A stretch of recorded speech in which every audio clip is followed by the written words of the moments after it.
Camera's eye. Hello everybody, it's Ken Krushka. Today I want to talk about the typewriter collection a little bit. Now you all know I work on my own, and if it takes a long time, it takes a long time. If it takes a little time, it takes a little time. You know, I'm a CNA, I work at night, I have other things going on in the world, but it's my hobby. And my little collection is starting to fill up. Yes, portables you can throw in a case and start, you know, the ones you're maybe going to let go. You know, you work on one and you decide, oh, I like that one better than that, so that gets cased up, and, you know, if I got a friend I give it to or whatever. But my point on this is I picked some other projects up, and I don't spend $1 million doing any of it. I picked this one up that was being sold for parts and pieces. It's a 1921. Platen knob on the right's cracked.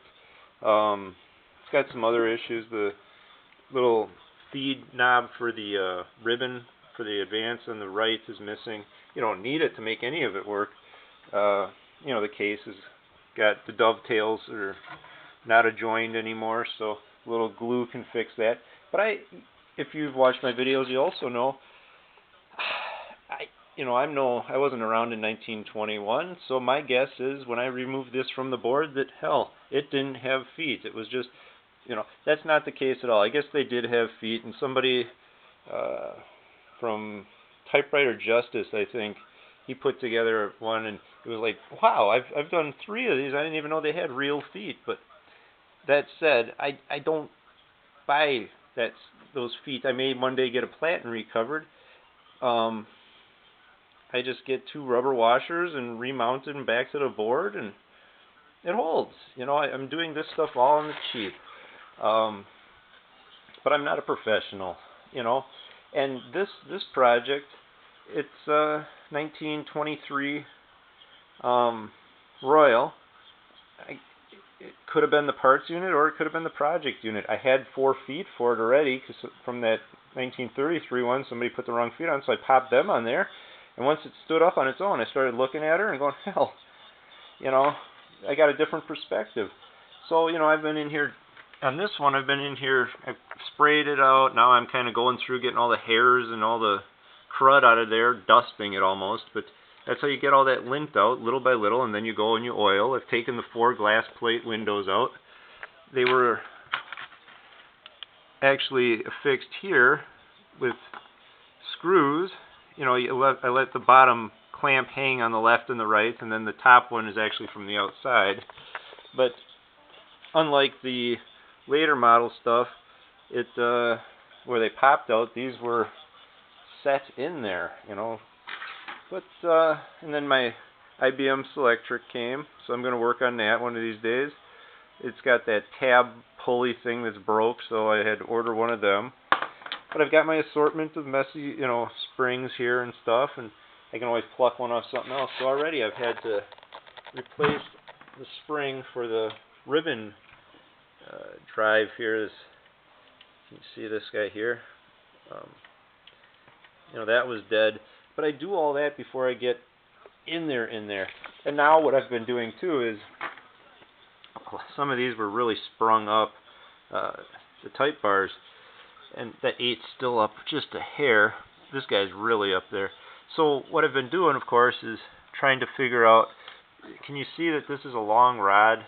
They're all that. They're all this long bar with this knuckle in it. So it's either a pull up or push down adjustment for the most part. Somebody must have put some pressure on a key that was stuck, and then through the years, there. You see that? Now she's flattened down. So that's the only one I got a monkey with really yet. But once I realized I could get them all laying flush, you know, there was a point in starting this. I didn't know if it was going to start out being a parts unit or if it was going to be the project until I started getting in on it. I see now that the carriage is going to be the mess on this, but the body is great. So, so there's the project, you know. The top half is irrelevant at this moment. It's all about getting the body and saving it. That was the other disturbing thing.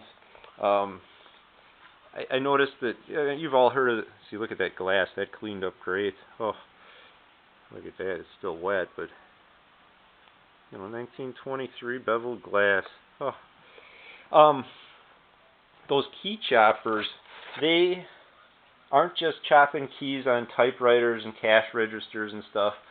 I found out they're also taking off type bar slugs, the type ends, and selling those too as, steampunk art or whatever they're doing. The rest of the parts up here. It's an interesting project, but when people are selling these things for pieces and parts, and you can always buy it for something and put it aside and work on it later, because that the fate of that for that amount of money, that I'm not all about having the $300 body appearance. I don't care if when I clean it up, if it only shines to 70% of its old shine. It's part of it being old and part of it being used, and part of learning about the typewriter is working on them yourself, having two to make one. And if your model is portable number 2 and you needed the parts to make the one work, or vice versa, whatever. Making the Olivetti Latera 32 parts helped save this 33. There are so many differences with an Olivetti though, and the 32's case does not fit the 33. The 32's case is too small, so really I bought an expensive Italian handbag, but that just gives me now, because I've got a parts 32, that gives me the future project of making a 32 so that's how it goes.